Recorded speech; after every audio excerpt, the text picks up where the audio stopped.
आमदार शशिकांत शिंदे यांच्या पाठीशी सातारा जिल्हा खंबीरपणे उभा राहील. खासदार शरद पवारांनी पुन्हा एकदा कॉलर उडवत व्यक्त केला विश्वास. पुरोगामी विचाराचा आणि सैनिकी परंपरेचा वारसा लाभलेल्या जिल्ह्यात जातीयवादी पक्षाला थारा नाही. खासदार शरद पवारांची विरोधकांवर टीका.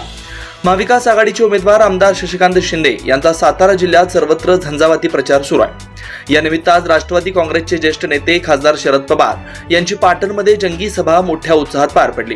यावेळेला हजारो कार्यकर्ते या सभेला उपस्थित होते. सातारा जिल्हा हा नेहमीच पुरोगामी विचारांचा जिल्हा म्हणून ओळखला गेलाय. तर या जिल्ह्यानं स्वातंत्र्यपूर्व काळात देशाला स्वातंत्र्य मिळवून देण्यात मोठं योगदान दिलंय. त्यामुळे पुरोगामी विचारांचा आणि सैनिकी परंपरेचा वारसा असलेला जिल्हा हा कधीच जातीवादी पक्षाला थारा देणार नाही. त्यामुळे आगामी काळातील लोकसभा निवडणुकीत महाविकास आघाडीचे उमेदवार शशिकांत शिंदे यांचा विजय निश्चित आहे, असा आत्मविश्वास खासदार शरदचंद्र पवार यांनी पुन्हा एकदा कॉलर उडवत व्यक्त केलाय.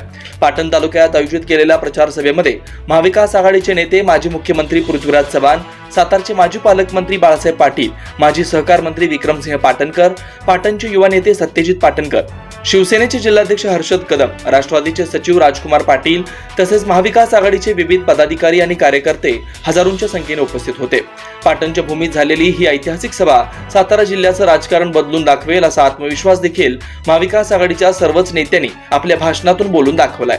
आजच्या सभेला मिळालेला प्रतिसाद पाहता आमदार शशिकांत शिंदे नक्कीच सातारा जिल्ह्यातून खासदार म्हणून निवडून जातील असा आत्मविश्वास देखील सर्वच नेत्यांनी आपल्या भाषणातून बोलताना व्यक्त केलाय.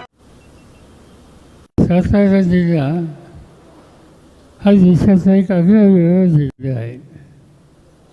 स्वातंत्र्याचा कालखंड जेव्हा होता, गुलामगिरीमध्ये आपण होतो, त्यावेळेला या देशामध्ये स्वातंत्र्य मिळण्याच्यासाठी ज्या जिल्ह्याच्या लोकांनी प्रचंड त्याग केला, इतिहास निर्माण करून ठेवला, त्याच्यामध्ये सातारचा उल्लेख करावाच लागेल.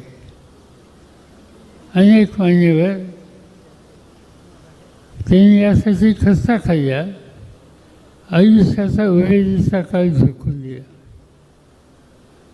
आणि स्वातंत्र्य मिळाल्याच्या नंतर त्या स्वातंत्र्याचा अर्थ सामान्य माणसाच्या जीवनात परिवर्तन हा रुजवण्याच्यासाठी त्यांनी कष्ट केले.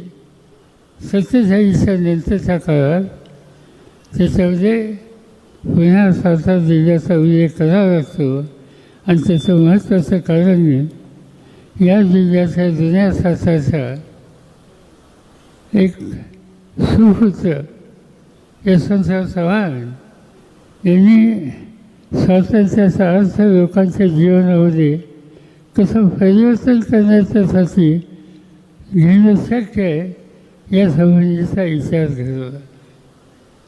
आणि ह्या रस्त्याने जायचं असेल तर मोदींचा कालखंड, मोदींची विचारधारणा ती हिताची नाही. आणि क्षणापर्यंत दिवस रात्र एक करून ह्या निवडणुकीमध्ये आपल्याला लढलं पाहिजे. फुले शाहू आंबेडकरांचा विचार आपल्याला जिवंत ठेवायचा असेल. आज यशवंतरावजी चव्हाण यांची कर्मभूमी म्हणून अभिमानाने या भूमीचं नाव घेतो. या सातारा जिल्ह्यामध्ये अजूनही जातीवादी विचारांचा खासदार झालेला नाही. ती परंपरा मोडू नका, एवढीच आपल्याला या निमित्ताने विनंती करतो. आज मोठ्या संख्येनं आपण याला, मला अभिमान वाटला की आज 2 दिवसाच्या सभेनंतर इतक्या मोठ्या संख्येनं आपण इथं आला आणि त्यातच या निवडणुकीच्या विजयाचं निश्चितच गुपित आहे. पुन्हा एकदा शशिकांतजींना शुभेच्छा देतो आणि तुम्ही दिवस रात्र एक करून त्यांना निवडून आणायला विनंती करतो. थांबतो. जय